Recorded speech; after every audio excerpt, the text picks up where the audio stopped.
Saudações, amigo do canal Moto Travel! Como estão vocês? Tudo certinho? Por aqui, tudo certinho sempre! Não se esqueça de se inscrever no nosso canal e deixar o seu like, ajuda muito para fortalecer o nosso canal que está só começando. Então deixa um joinha ali que vai ajudar bastante. Hoje eu vou contar como é que foi a nossa trajetória de Uruguaiana até Buenos Aires, no dia 19 de dezembro de 2022. Quase saiu em 2023 ali. Bom, pela manhã atravessamos a ponte internacional que liga o Brasil até na Argentina. Vou confessar que eu estava um pouco nervoso, pois essa era a minha primeira travessia, primeira saída fora do Brasil foi nessa viagem. Então tinha um certo nervosismo ali, né, para saber como é que ia ser, como é que não ia ser. Eu estava um pouco perdido, mas quem anda de moto aí, quem conhece os amigos motociclistas, né, a gente nunca fica na mão. Então eu encontrei um amigo motociclista que tinha um senhor na fila, né, aguardando a aduana ali. Ele parou do nosso lado e a gente começou a conversar. Ele me perguntou para onde é que eu estava indo e com certeza percebeu que eu estava meio nervoso assim naquele momento, né? Mas aí ele começou a me orientar.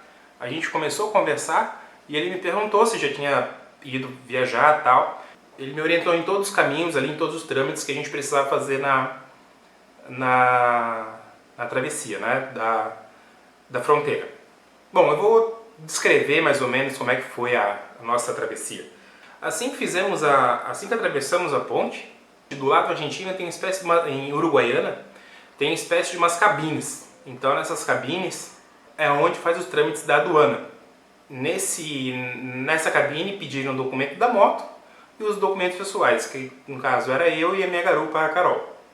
Tudo certo, fizemos a conferência lá na cabine da aduana, fomos encaminhados para uma segunda cabine, que nessa segunda cabine e um segundo atendente. E ele conferiu novamente o documento da moto e pediu a carta verde.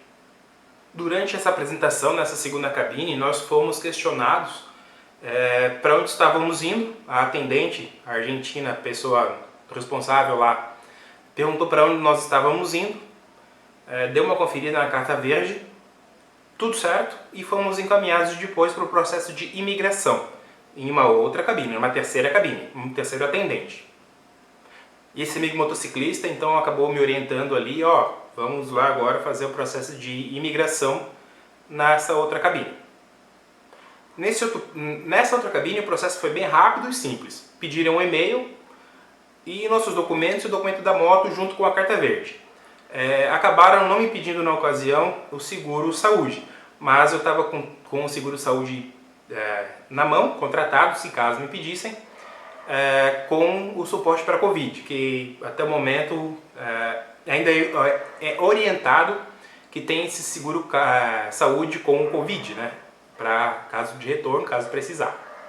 Feito todo o processo ali de imigração, fomos até um posto de combustível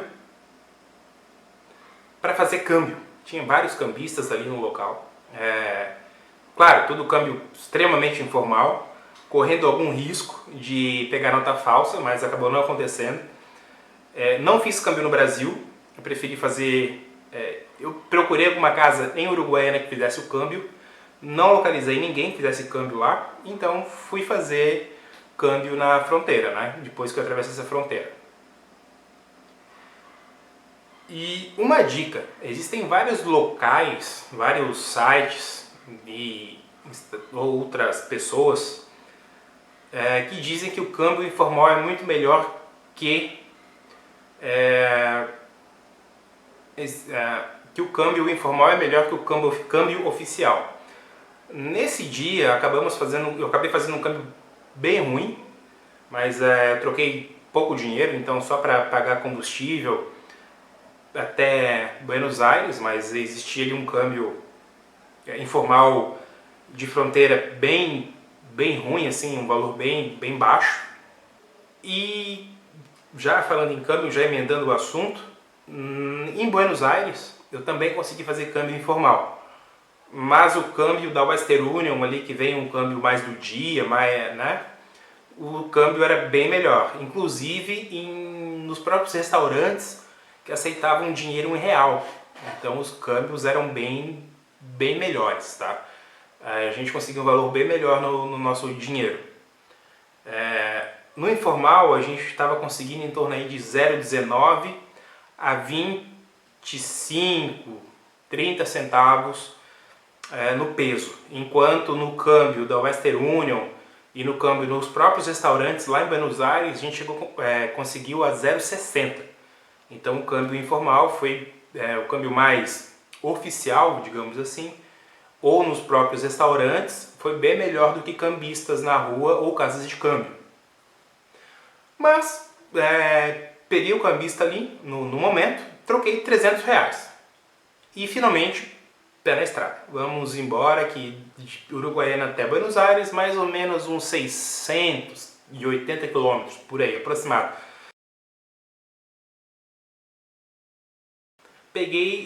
Entramos na Ruta 14, então diferenças, né? Uma das primeiras grandes diferenças absurdas do Brasil. As estradas da Argentina são lisas, feito um tapete, e são largas, bem largas, né? As do Brasil, geralmente, apesar de ser duplicada, ela é um pouco mais estreita, digamos assim. Mas a rua, as estradas, né? As nossas BRs, as rutas lá que eles chamam, são pistas lisas, sem quase nenhum buraco, e uma pista bem larga. Então não fica apertadinho para passar, mesmo quando tiver, em raríssimos casos, passar em corredor, né? Então são pistas bem largas. Outra diferença muito grande é a velocidade média, velocidade máxima no caso. Aqui na minha região gira em torno de 80 a 100 km por hora. Assim que botamos a roda na Ruta 14, a velocidade máxima lá é de 120 km por hora. Então é uma viagem mais rápida, digamos assim. Claro, é bem menos movimento do que no caso na minha região, aqui próximo de Florianópolis. Então fomos aí a média de 120 por hora. Após algumas horas rodando, né, achei o primeiro posto de combustível. Precisava abastecer, primeiro posto de combustível. Na Argentina, para quem quer viajar ou para quem ainda não sabe, a gasolina é chamada de nafta. E lá ela é vendida, aqui no Brasil é vendida por comum, aditivada e premium, né?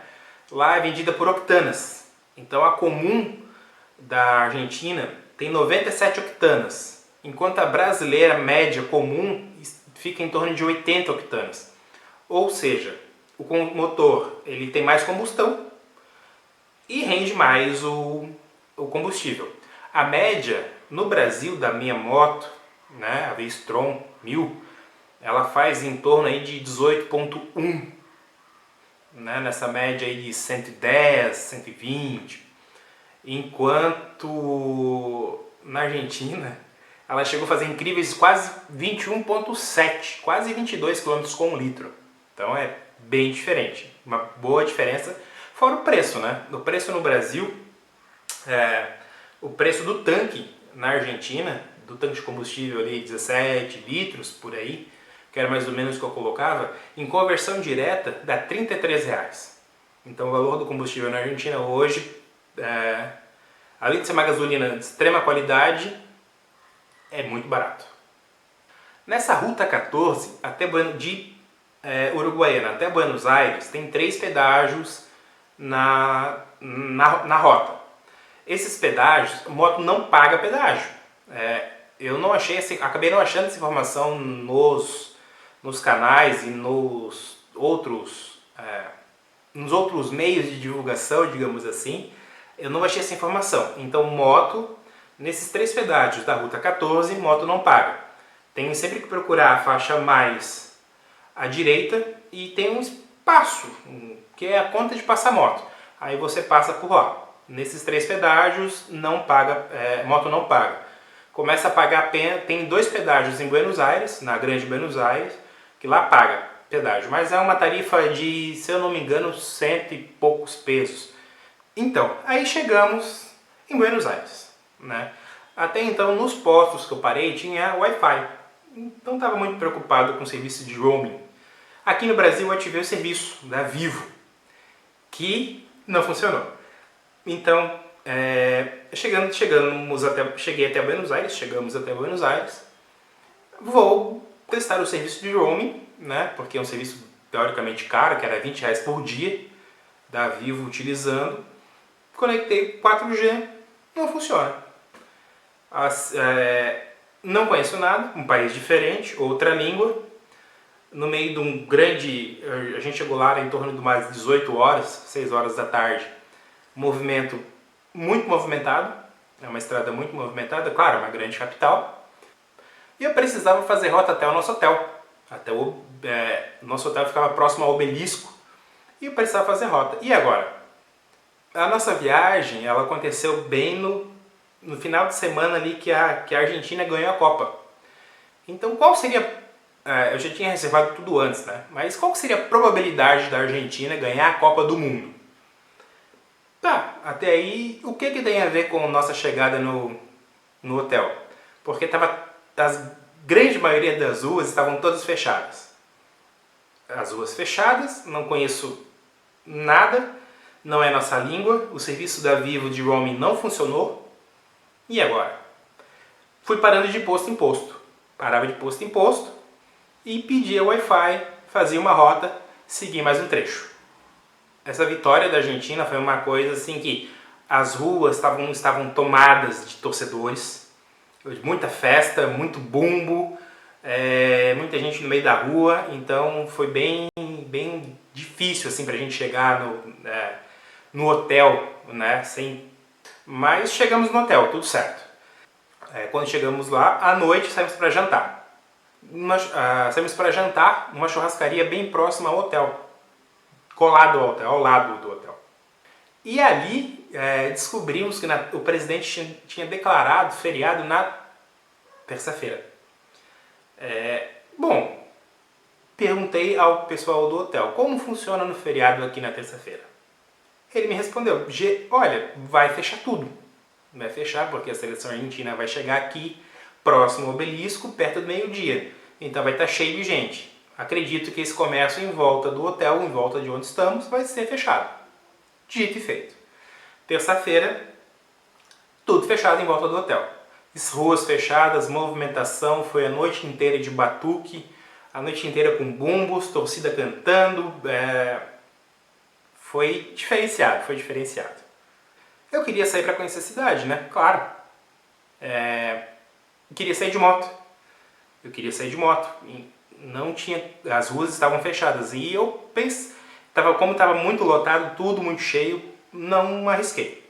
Preferi,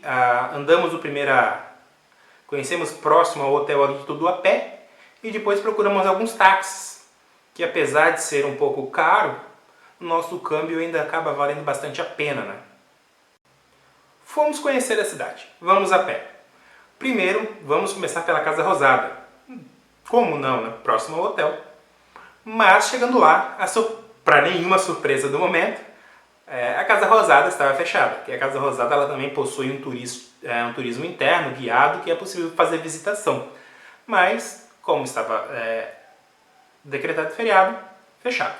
Pertinho dali, bem pertinho da Casa Rosada, tem o Banco de la Nación Argentina, também tem a Catedral Metropolitana de Buenos Aires, que também estavam fechadas pelos mesmos motivos, estavam com tapumes na frente.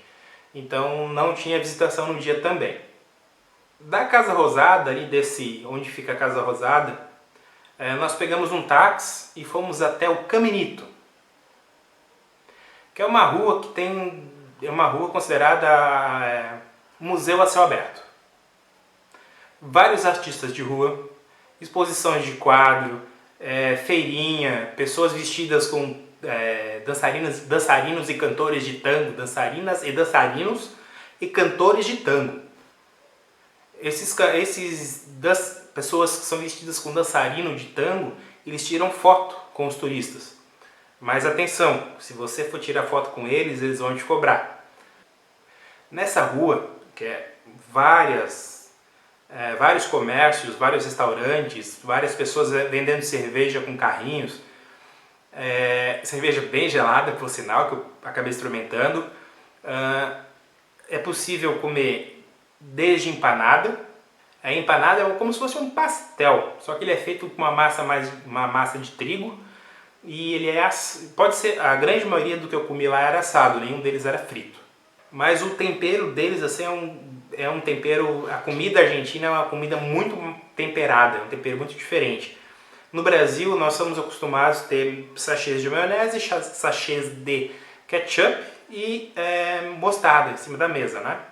Na Argentina tem, nesses restaurantes que eu fui, nesses locais que eu fui, tem chimichurri verde, que é acho que é o normal, um apimentado, acho que é normal não, o mais normal, né, com ervas, um apimentado e um outro mais amarelo, a mostarda. Ele tem um sabor um pouco mais forte, mesmo mostarda, assim, como se fosse mostarda Dijon, coisa assim. Nesses bares também tem danças de tango, apresentações de tango. É possível com os dançarinos ali, você está sentado, os dançarinos estão lá no palco dançando belíssimas danças, e também tem os cantores de tango que fazem suas apresentações e depois vem pedir uma gorjetinha. Nas ruas do centro ali de Buenos Aires nós encontramos a estátua da Mafalda, quem é um pouco mais velho aí tem, não sei se existem hoje em dia as tirinhas da Mafalda que vinham nos jornais. Então a Mafalda é um personagem argentino. Então no centro ali é capaz de tem a praça com os personagens da Mafalda.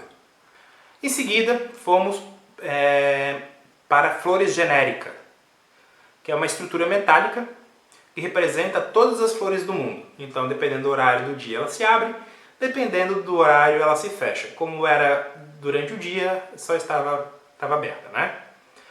Pertinho dali, a gente passou em frente à Faculdade de Direito, que é um estilo chamado monumentalista, que é uma estrutura incrível, incrível. Se tem algo que se destaca em Buenos Aires, é a arquitetura dos seus edifícios, que é muito bonito. Passamos em outros lugares, em outros locais, mas estava tudo fechado, ou por causa que tinha sido decretado feriado, ou por causa do grande volume de turistas. Por causa do grande volume de torcedores na rua. Então, na quarta-feira, quando saímos para ir para o Uruguai, percebemos bastante restaurantes com fachada depredada.